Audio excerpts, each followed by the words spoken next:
warahmatullahi wabarakatuh. Waalaikumsalam warahmatullahi wabarakatuh. Apa kabar anak-anak? Alhamdulillah, luar biasa. Allahu Akbar. Yes. Sehat semua. Apakah ada yang tidak masuk? Masuk semua. Masuk semua. Oke, kalau gitu coba absen dulu ya. Danis, hadir Bu. Andin, Mela, hadir. Oke, masuk semua ya. Alhamdulillah. Ya. Jadi kalian itu harus senantiasa hidup sehat ya. Jadi bisa terus melaksanakan kegiatan aktivitas dan bisa masuk setiap hari. Agar pembelajaran hari ini bisa berjalan dengan lancar, mari kita mulai pembelajaran pada hari ini dengan berdoa. Silakan yang piket bisa dipimpin untuk berdoa. Ya Bu. Mari teman-teman, sebelum kita mulai pembelajaran hari ini, kita berdoa terlebih dahulu. Doa mulai. Doa selesai. Oke, terima kasih. Semoga apa yang kita cita-citakan dapat terlaksana. Selanjutnya agar kalian untuk menumbuhkan rasa nasionalisme, Ibu minta kalian juga sebagai semangat juga ya. Coba menyanyikan lagu daerah. Coba semua. Bisa ya? Bisa. Masih pagi agar tetap semangat. Coba kita bersama-sama berdiri ya. Dan gerakannya bisa ikuti. 1, 2, 3. Juga suwa ngeteng jelenten, mambu batun nunggu jempat, oleh ale sokong burung dele ake sir kong dele kosong sir kong dele kosong. Oke, terima kasih sebagai wujud nasionalisme kita ya. Ada yang tahu lagu Jublek-Jublek semua dari mana? Dari Jawa Tengah. Oke, bagus sekali. Nah, kita lanjut ke pembelajaran hari ini ya. Hari ini kita akan membahas tentang pemanfaatan kecerdasan buatan AI dalam dunia edukasi atau pendidikan kita ya. Nah, sebelumnya Ibu sudah kita sudah membahas tentang apa? Tentang pembelajaran komputasional ya, ada plak dan angka. Apa yang angka? Yaitu Tanpa perangkat atau tradisional. Kemudian yang plaknya menggunakan laptop ya atau bersifat teknologi. Selanjutnya, tadi sudah kita mengaitkan bahwa kemarin sudah membahas tentang plak dan angklak. Jadi ada kaitannya ya dengan AI. Nah, pertanyaan Ibu, siapa yang di sini biasanya di rumah pulang sekolah main HP? Saya Boleh main HP tapi jangan terlalu sering ya.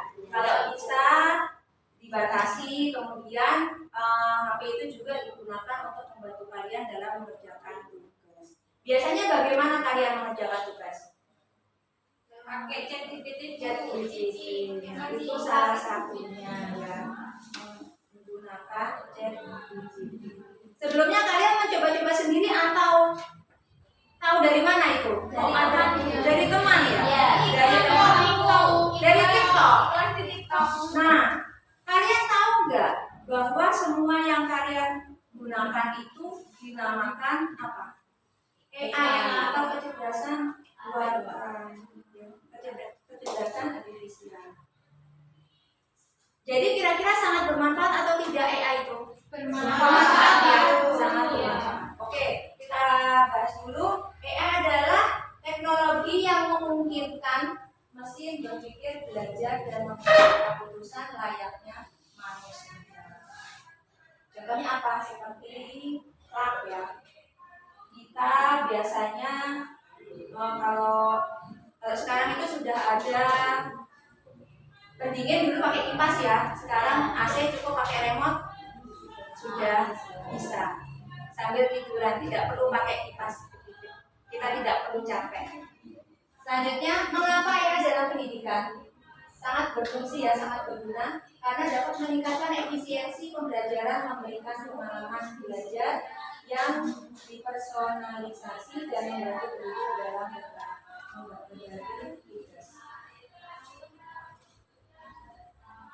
Ya, tujuan pembelajarannya di sini seperti yang tadi itu sudah kaitkan di pertanyaan tematik bahwa manfaat AI bisa kalian gunakan dalam kehidupan sehari-hari terlebih untuk mengerjakan tugas. Dalam pendidikan dapat mengotomatiskan tugas rutin, memberikan wawasan berdasarkan data dan menghadirkan alat yang berharga untuk meningkatkan pembelajaran. Kira-kira biasanya tugas apa sih yang menggunakan ChatGPT? Matematika.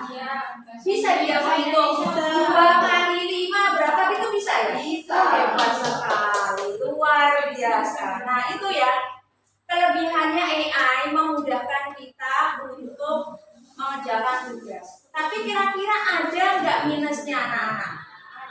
Ada ya.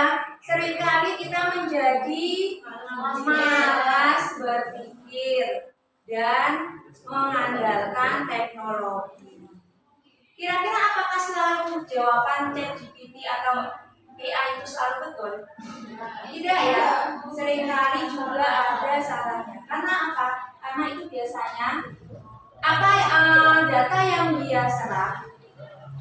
Misalnya, ya 2 kali 5 ada yang tulis 12. Banyak yang menulis 2 kali 5 12. Padahal sebetulnya 2 kali 5 10. Nah itu ada kalanya ketika kalian mengetik 2 kali 5 dia juga bisa mengetik 12. Begitu ya. Jadi kalian tidak bisa mengandalkan AI 100%. Tetap juga harus di filter lagi. Selanjutnya AI menyesuaikan materi sesuai dengan kecepatan dan gaya belajar siswa, anak-anak, dan AI dapat menjawab pertanyaan siswa secara real. Contohnya kalian tidak tahu bagaimana cara membuat layang-layang, ya. Bagaimana apa saja bahan-bahannya membuat layang-layang? Selain betul, bambu, bisa pakai kertas, bisa pakai plastik ya. Kemudian, nah sudah punya bahan-bahannya. Wah bagaimana ini ya tutorialnya? Biasanya bisa kalian minta bantuan kepada YouTube. Bagus sekali. Nah biasanya kalau di ChatGPT hanya menyebutkan bahan-bahannya ya. Biasanya ini dirakit kemana? Bisa dirakit. Akhirnya tidak membentuk aku yang baik. Ini ya.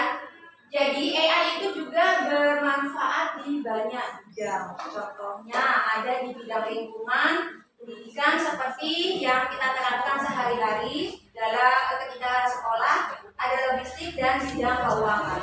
Bidang lingkungan itu salah satunya apa anak-anak?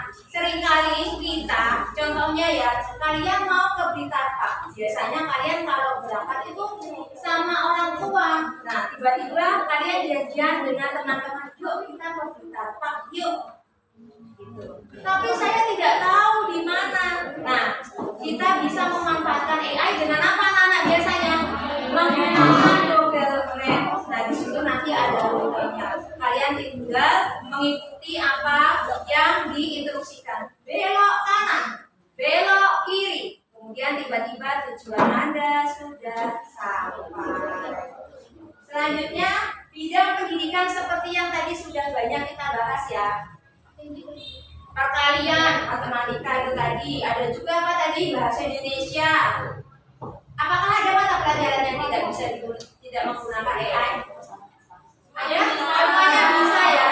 Betul-betul sangat memudahkan kita dalam mencari informasi dan mengerjakan tugas. Kemudian ada di bidang logistik. Itu biasanya nanti kalau kalian sudah bekerja ya, untuk bidang logistik dan bidang keuangan biasanya nanti kalau kalian gunakan pada pekerjaan kalian. Logistik contohnya untuk misalnya mau mendrop makanan ada di komputer, itu dia mendeteksi mana stoknya yang habis dan mana stoknya yang perlu ditambah. Ada juga bidang keuangan, ada alat penghitung uang otomatis. Kalau dulu biasanya kan cukup di bank-bank itu ya, di teller ya uangnya, terus dia menghitung. Ada juga kalau di taksi, kalian pernah tahu kok tiba-tiba dia ketika kalian turun, Pak sopirnya bisa tahu ya berapa argonya, berapa yang harus dibayar. Itu juga bermanfaat untuk bidang keuangan, gitu ya. Terus kegiatannya apa saja sih? Kegiatannya di bidang lingkungan, pendidikan, logistik, dan keuangan itu salah satunya adalah searching. Searching itu apa, anak-anak? Biasanya kalian kalau mencari, banyak mencari ya. Contohnya apa itu tadi ya? Mencari lokasi Blitar Park. Salah satunya seperti itu ya, anak. Mencari lokasi Blitar Park. Terus lokasi mana lagi yang sering kalian kunjungi? Selain Blitar Park, kalau sewaktu liburan, pantai Indah Kapuk alias tidur di kasur ya. Ya, jadi kemanapun bisa sekarang HP itu seolah-olah jadi barang vital atau wajib ya, memudahkan kalian untuk beraktivitas. Kemudian ada planning. Planning itu apa? Untuk merencanakan sesuatu. Contohnya itu tadi, dalam kalian membuat layang-layang, kalian itu belum pernah membuat, bahkan tidak tahu bahannya apa saja. Tiba-tiba kalian di sekolah, pulang sekolah, ibu guru memberikan tugas, anak-anak nanti membuat layang-layang ya, besok dibawa ke sekolah. Nah, kemudian bahannya itu nanti ada benang, ada bambunya bambu apa ya, gitu. Kalian bisa mencari di AI. Ada learning, kegiatannya learning. Learningnya yaitu pembelajaran yang kembali lagi tadi sudah Ibu jelaskan di bidang pendidikan. Kalian semisal diberi tugas untuk mengerjakan materi matematika atau bahasa Indonesia. Tapi apakah boleh kalian kalau dikasih tugas, contohnya ini, kemudian langsung diciprak, boleh atau tidak anak-anak? Tidak boleh ya. Jadi jadikan AI itu adalah sebagai apa ya? Contohnya seperti referensi. Jadi harus kalian kembangkan lagi sesuai karya kalian. Jadi kalian juga harus tahu bagaimana menyikapi teknologi itu dengan baik. Salah satunya no plagiarisme. Tidak boleh menjiplak.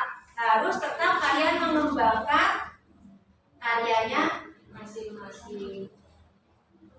Nah, selanjutnya ini ada listening. Listening ini biasanya digunakan di lingkungan kesehatan anak-anak. Contohnya apa? Untuk mendeteksi penyakit. Nah, di sini ya, mendeteksi penyakit. Dan di sini juga biasanya ada algoritmanya. Terkadang ada kesalahan. Ya, semisal mendeteksi tulang ini ada ini untuk yang laki-laki, untuk yang perempuan. Nah, dari 20 itu ternyata yang 15 yang sering deteksi adalah laki-laki. Ternyata tiba-tiba ini sedang mendeteksi organnya yang perempuan. Seringkali ada miss. Jadi harus berulang kali dilakukan observasi atau pengamatan. Ada yang sudah pernah masuk rumah sakit kemudian dioperasi? Tidak ya? Oh, sudah pernah sakit apa? Aduh, pasti kamu ini ya, kamu tidak suka jadinya kamu sakit ya. Jadi makan sayur. Iya, ya. Anak-anak ya harus rutin makan sayur, jangan tiap hari makan mie. Nanti rambutmu keriting anak-anak ya. Apalagi sekarang kan sudah ada programnya Pak Wowo ya. Programnya Pak Wowo sudah terima semua ya? Belum. Saya sudah. Nanti kalau belum Ibu bisa sampaikan ke Pak Wowo ya, biar kalian cepat dapat. Nah, anak-anak kan sudah dikasih sangu ya sama orang tua. Nah, ketika kalian sudah mendapat MBG, kalau bisa uangnya itu jangan dibelikan mainan ya anak-anak ya. Sebisa mungkin harus ditabung. Ya,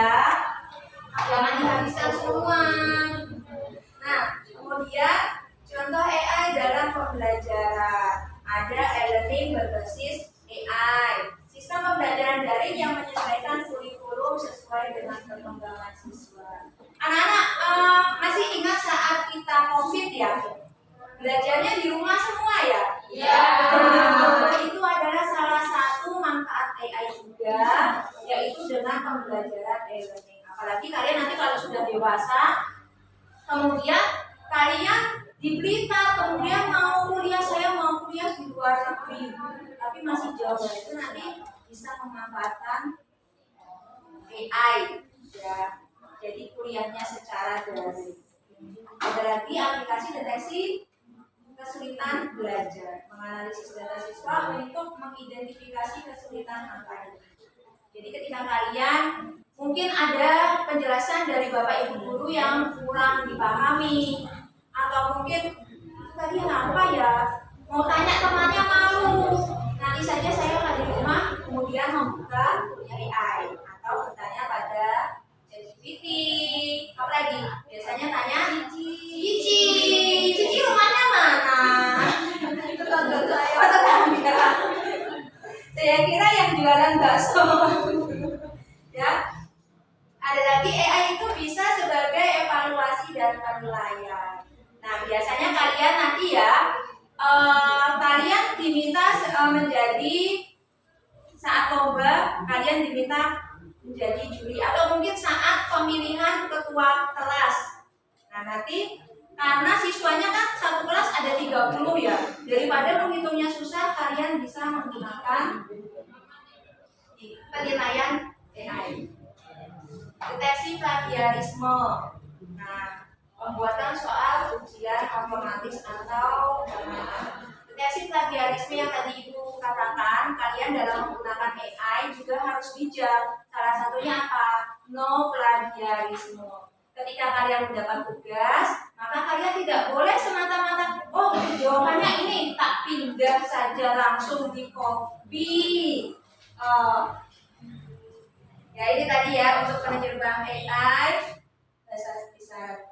Oke anak-anak, Ibu ada tugas untuk kelompok ya. Kelompoknya menjadi 3 ya. Jadi ini nanti di Canva kalian yaitu membuat permainan. Di sini kalian akan memunculkan anak ayam, kodok dan paus. Ya. Jadi nanti dipasang-pasang. Oke, sekarang bisa dikerjakan ya anak-anak? Ya. Oh iya bagus sekali.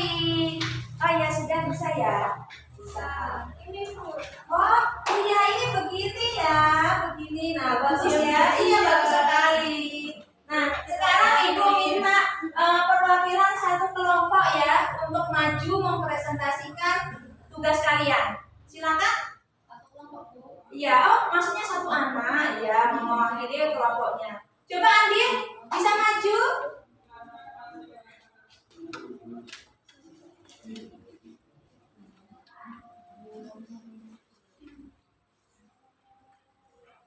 Oh iya tadi ini tadi hasilnya Andin ya. Nah sekarang Ibu mau tanya dari tugas kamu, coba dicocokkan gambar aslinya dengan bayangannya. Ini ya, anak ayam, bayangannya yang nomor 2. Oke anak ayam ketemu anak ayam.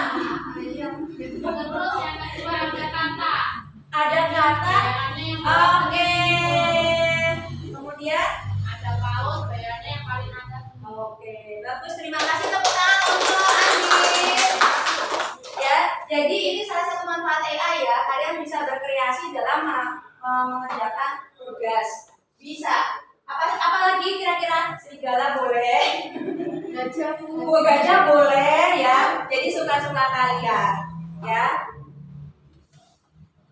Jadi ini ya, AI juga punya keterbatasan itu tadi ya. Seringkali kadang dia ada melakukan kesalahan juga, dan itu tadi keamanannya data kalian juga perlu dijaga ya. Tidak boleh kalian misalnya punya akun TikTok kamu sebarkan ke teman-teman, akhirnya TikTokmu dibajak terus yang digunakan yang tidak baik ya. Ini jadi masa depan AI juga bisa untuk mengembangkan pengetahuan kalian, kemudian untuk bersimulasi, kemudian AI dan pendidikan seumur hidup. Karena kita belajar dari kecil hingga akhir hayat ya. Oke, sebelum kesimpulan anak-anak, Ibu juga punya tugas untuk kalian masing-masing ya. Ibu mau minta kalian menyebutkan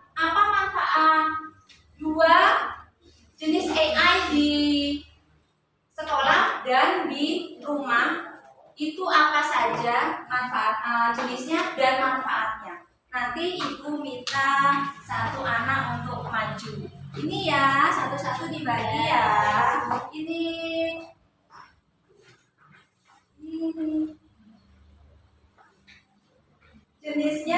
Jenisnya AI di sekolah dan di rumah kira-kira apa? Gitu ya. Jenisnya apa, kemudian manfaatnya apa? Oh ya, silakan Salsa. Untuk yang di sekolah contohnya e-learning. Oke. Untuk kita belajar daring. Oke, bagus sekali. Bisa Oke. Ya. di rumah contohnya jadi fakturnya bisa bekerja sendiri tanpa diperintahkan. Oke, bagus sekali. Tepuk tangan untuk Salsa. Ya, jadi anak-anak tadi setelah ada presentasi dari Salsa sebagai tugas mandiri, kita menjadi mengetahui ya. Yang pertama tadi ada e-learning ketika kita belajar bersama-sama secara jarak jauh ya Salsa ya. Kemudian ada lagi vacuum cleaning yang biasa kita sebut sebagai robot pintar ya, bisa membersihkan. Jadi kita nggak usah capek-capek, tinggal pencet aja dia bisa bersih sendiri gitu ya. Bagus sekali anak-anak. Jadi ini ya kesimpulannya, AI memiliki potensi besar dalam dunia pendidikan dengan meningkatkan efisiensi, personalisasi, dan aksesibilitas pembelajaran. Meskipun ada tantangan seperti privasi data dan ketergantungan teknologi. AI dapat menjadi alat bantu yang memperkuat dengan pendidik, bukan menggantikannya. Dengan pemanfaatan yang bijak, AI dapat membawa perubahan positif bagi masa depan dan pendidikan. Itu ya anak-anak, sekarang kita sudah mengetahui apa itu manfaat AI. Ibu mau tahu bagaimana kegiatan hari ini? Apa yang kita pelajari hari ini anak-anak? Tentang Oke, jenis AI dan pemanfaatannya. Kemudian bagaimana perasaan kalian hari ini? Senang sekali ya. Bagaimana tadi saat menampilkan gambar anak ayam, lumba-lumba, kata bagaimana? Seru. Oke anak-anak. Nah, minggu depan kita akan belajar lagi tentang manfaat AI. Bagaimana kalian ketika kalian misalnya di Blitar, tapi ternyata kalian itu fotonya bisa di mana-mana, bisa di Mekah atau mungkin lagi naik unta ya. Minggu depan kita akan belajar itu ya anak-anak. Ibu minta es bikinnya sedikit saja agar kalian tetap semangat. Ketika ibu, oke kita dulu berdiri, bisa nggak apa-apa. Ya. Jadi ketika ibu bilang semut,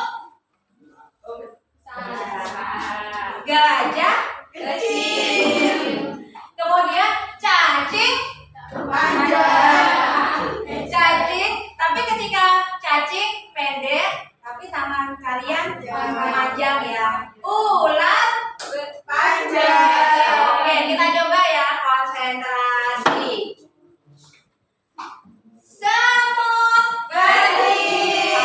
Oke, gajah besar. Ular panjang. Cacing pendek.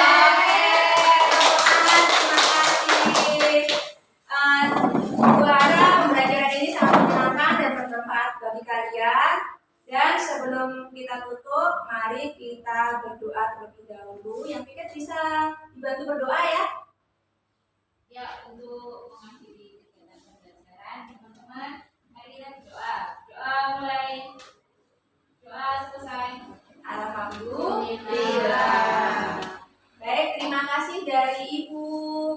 Wassalamualaikum warahmatullahi wabarakatuh. Waalaikumsalam warahmatullahi wabarakatuh.